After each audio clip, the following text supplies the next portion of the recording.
नमस्कार, मैं हूं ब्रजेश। आप देख रहे हैं हमारी खास पेशकश MCD battle of MCD. Delhi के दंगल के लिए राजनीतिक दलों ने कमर कस ली है। एमसीडी इलेक्शन में जीत के लिए बीजेपी पूरा जोर लगा देगी तो आम आदमी पार्टी भी दिल्ली सरकार की उपलब्धियों की नैया पार कराने के मूड में है। उधर कांग्रेस के लिए ये इलेक्शन काफी मायने रखता है। इसी पर चर्चा करेंगे, लेकिन उससे पहले देखिए रिपोर्ट।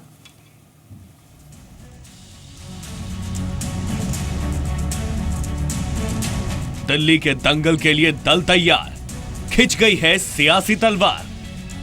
दिल्ली के दंगल के लिए बिगुल बच गया है। अमित शाह ने भरी हुंकार। दिल्ली के रामलीला मैदान में बीजेपी के दिग्गज जुटे, जहां पार्टी अध्यक्ष अमित शाह ने कार्यकर्ताओं का जोश बढ़ाया और एमसीडी चुनाव के लिए पूरा जोर लगाने को कहा। इस सम्मेलन में केंद्रीय मंत्री वेंकैया नायडू, पीयूष गोयल और दिल्ली बीजेपी के अध्यक्ष मनोज तिवारी समेत कई बड़े नेता शामिल हुए। अमित शाह ने दिल्ली सरकार पर हल्ला बोला और केजरीवाल पर करप्शन का आरोप लगाया। दिल्ली में केजरीवाल सरकार चली है, आप पार्टी की सरकार चली है।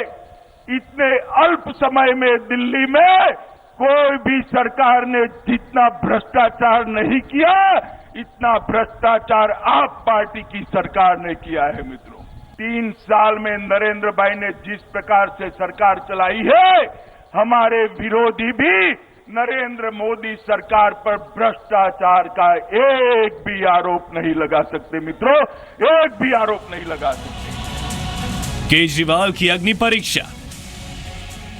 गोवा और पंजाब में जोरदार झटके के बाद केजरीवाल के लिए एमसीडी इलेक्शन एक बड़ा इम्तिहान है। आम आदमी पार्टी दावे तो बहुत बड़े बड़े कर रही है, लेकिन इसे पूरा कैसे करेगी, इसका कोई रोड मैप केजरीवाल के पास नहीं है।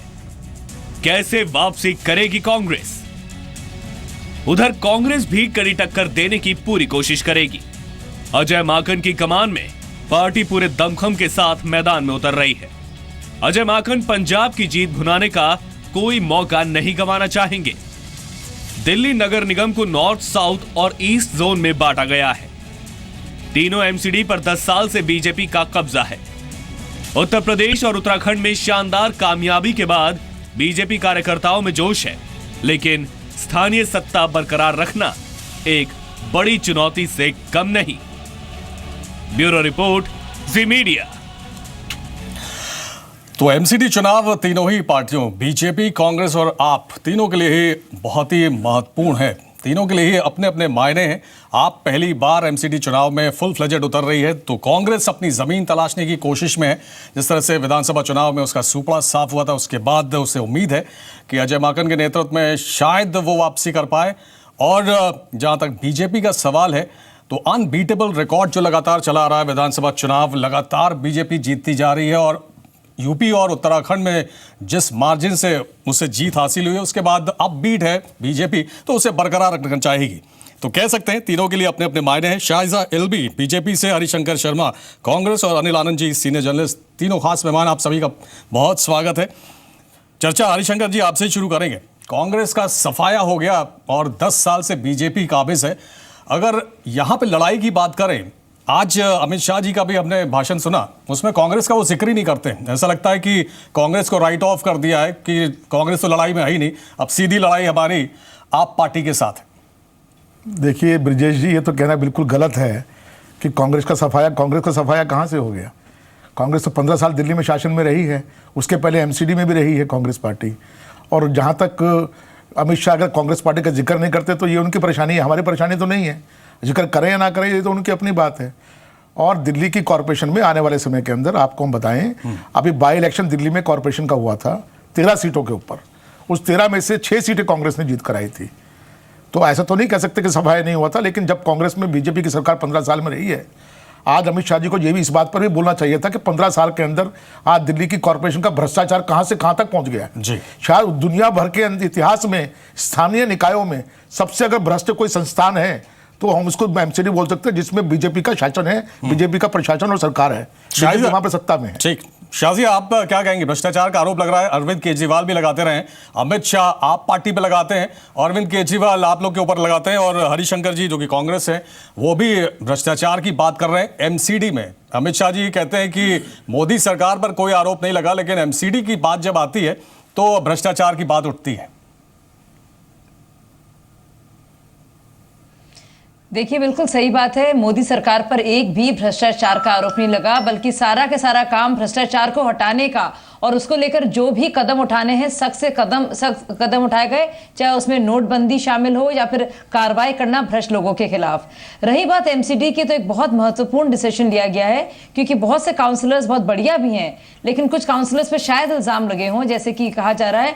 लेकिन इस बार एक नई दिशा में, नए भारत के लिए नई राजधानी किस तरह की दिखनी चाहिए, तो ये न्यू दिल्ली के लिए जो एक सपना है वो प्रधानमंत्री की सोच के तहत एक, और मनोज तिवारी जो इसकी लीडरशिप संभाल रहे हैं दिल्ली में, उसके तहत क्या होना चाहिए, एमसीडी का क्या रोल होना चाहिए। बीजेपी के पास गिनाने के लिए क्या, सारे नए कैंडिडेट्स, सब युवा चेहरे, ठीक है, कई इसमें महिलाएं, लगातार एमसीडी पे काबिज है बीजेपी। इस बार उसके पास बताने के लिए क्या है? क्योंकि अमित शाह का भाषण भी हमने सुना, उसमें वो अगर जिक्र कर रहे थे तो मोदी सरकार की उपलब्धियों का जिक्र कर रहे थे और आरोप लगा रहे थे आप पार्टी के भ्रष्टाचार का, लेकिन उन्होंने दिल्ली में क्या रोड मैप होगा आगे विकास का, ये क्या फ्रेमवर्क होगा, उसकी बात उन्होंने नहीं की। एमसीडी में जो भ्रष्टाचार की बात है वो उन्होंने नहीं की। नहीं, देखिए, जो नया मैनिफेस्टो होगा, एजेंडा आएगा, बहुत ही जल्दी आ जाएगा, 3-4 दिन में आपके सामने होगा कि एमसीडी का क्या रोल होगा इस नई दिल्ली के निर्माण को लेकर।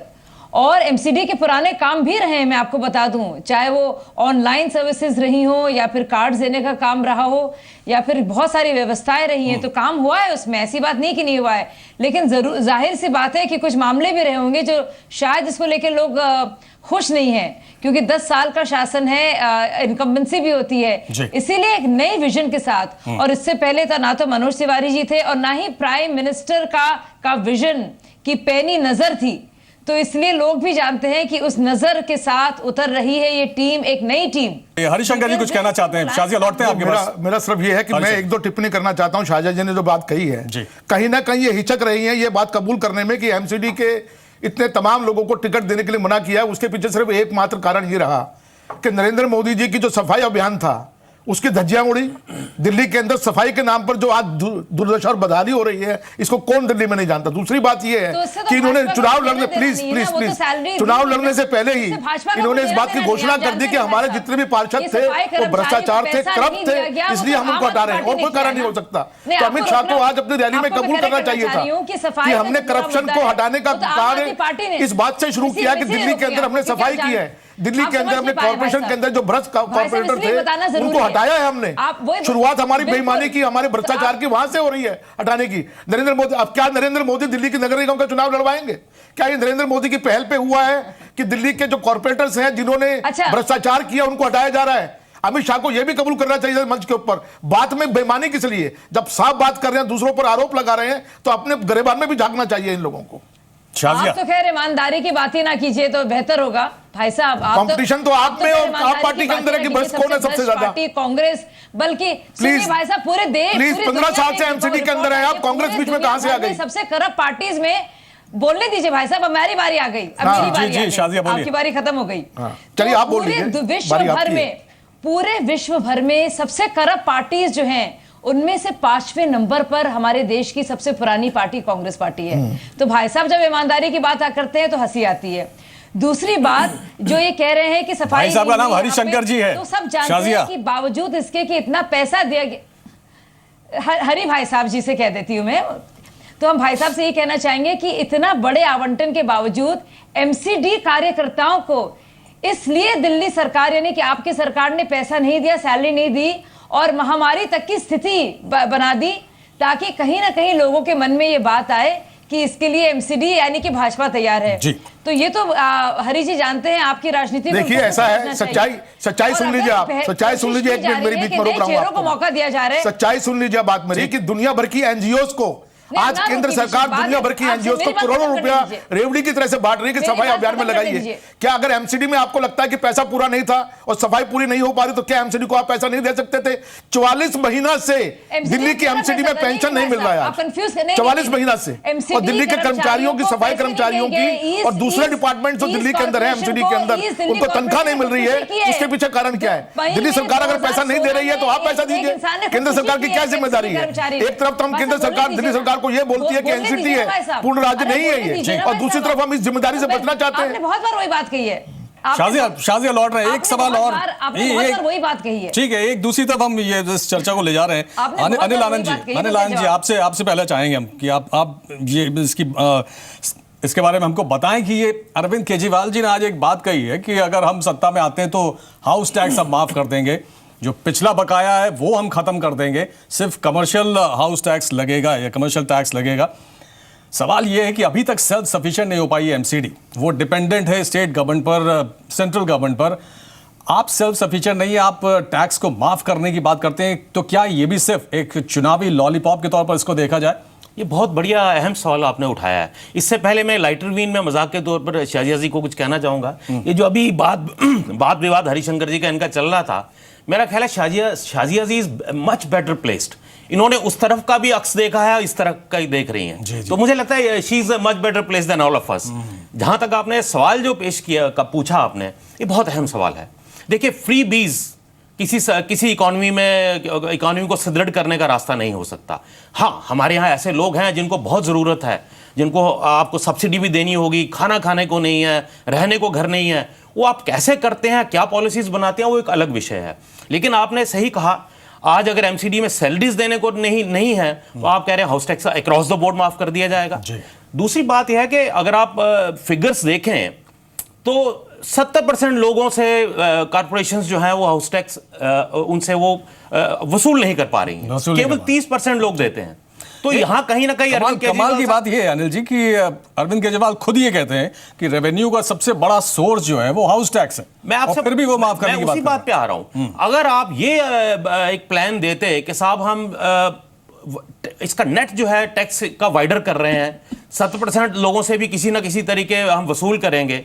अगर इतनी ज्यादा वसूली होती है तो हाउस टैक्स अपने आप नीचे आ जाता है, रेट कम हो सकते हैं उसके। रादर दैन कि आप ये कहें, उनको कहीं लग रहा है कि 30-70% तो देते नहीं है, 30% से भी लेना बंद कर दो तो वोट मिल जाएंगे, तो वाहवाही हो जाएगी। लेकिन ये कोई तरीका नहीं है। ऐसी ये फ्री बीज की मूव जो है, इस कॉर्पोरेशन को अगर उनकी पार्टी जीत के आती है तो इस कॉर्पोरेशन को फर्दर गड्ढे में ढकेल देगी। तो फ्री बीज की जो बात कर रहा हूं, अच्छा लेटेस्ट एग्जांपल हमारे सामने है पंजाब की। अकाली बीजेपी सरकार ने ऐसी बातें उन्होंने वहां भी की थी, लेकिन पावर फ्री कर दी एग्रीकल्चर सेक्टर की, लेकिन उसके बावजूद भी ना एग्रीकल्चर सेक्टर उभरा, ना ही वो चुनाव जीत पाए। बिल्कुल। और शाजिया, यहीं पर सवाल बीजेपी के ऊपर भी खड़ा होता है कि 15 साल से आप एमसीडी में हैं, सेल्फ सफिशिएंट आप बना नहीं पाए, तमाम आरोप भी आपके ऊपर लग गए, तो जनता क्यों इस बार विश्वास करे आपके ऊपर? मैं हाउस टैक्स वाले सवाल पर कुछ कहना चाहती हूँ। देखिए, एमसीडी एक्ट 1957-58 का जो है उसमें बहुत क्लियरली दिया गया है कि हाउस टैक्स या प्रॉपर्टी टैक्स का प्रावधान है और वो ऑब्लिगेटरी टैक्स है। जैसे कि अभी भी हमारे सीनियर जर्नलिस्ट भाई साहब ने बताया कि वो अब तक जो है उसका पूरा कलेक्शन नहीं होता। तो कौन सा मॉडल अरविंद केजरीवाल दे रहे हैं अगर उसे स्क्रैप करेंगे?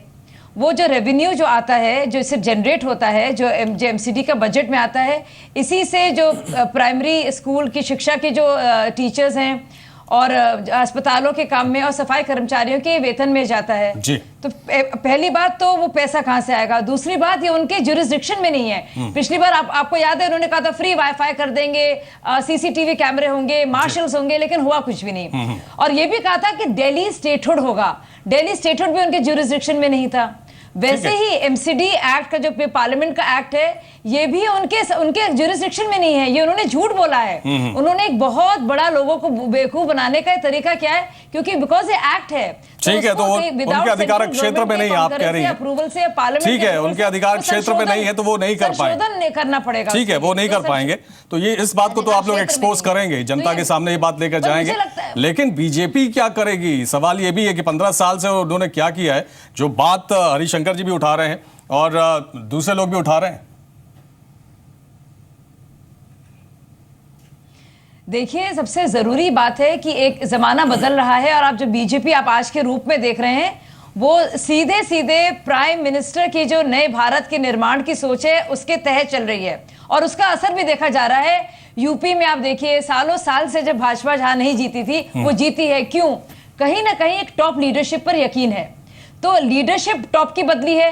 जो बाकी टीम है आप देखेंगे पूरे कैंडिडेट्स वो नए कैंडिडेट्स हैं और एमसीडी का जो एजेंडा है, जो काम करने के तरीके हैं और डिलीवरी मैकेनिज्म है, उसको लेकर जो रूपरेखा लेकर दिल्ली भाजपा उतरेगी वो एक बिल्कुल नए प्लान के साथ, नई टीम के साथ, नई सोच और ताजगी के साथ उतर रही है। हरिशंकर तो जी, आप एक इनिंग्स देखेंगी भाजपा की इस बार, एक और पारी, नाम वही लेकिन काम थोड़े अलग करने का तरीका और प्राइम मिनिस्टर नई टीम जीत दिलाएगी। लेकिन शाहजहा जी मैं आपको याद दिलाना चाहता हूं कि पिछले 3 वर्षों से केंद्र में भाजपा की सरकार और एमसीडी भी आपके पास ही है।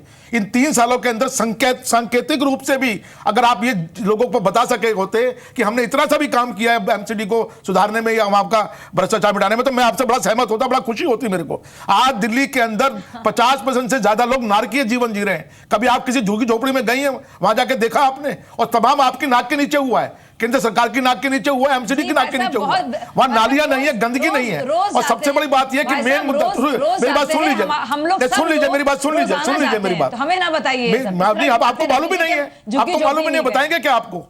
आप तो बात करिए। आज मोदी जी को आप मस्कट बना के दिल्ली के नगर निगम चुनाव में उतारेंगी। मैं आपसे कहता हूं, आप दिल्ली में नगर निगम चुनाव में मस्कट बना के मोदी जी को उतारेंगी। और 3 साल से मोदी जी कहां चले गए थे? प्रधानमंत्री तो वही थे और यही एमसीडी थी। आपने किया क्या उसके अंदर?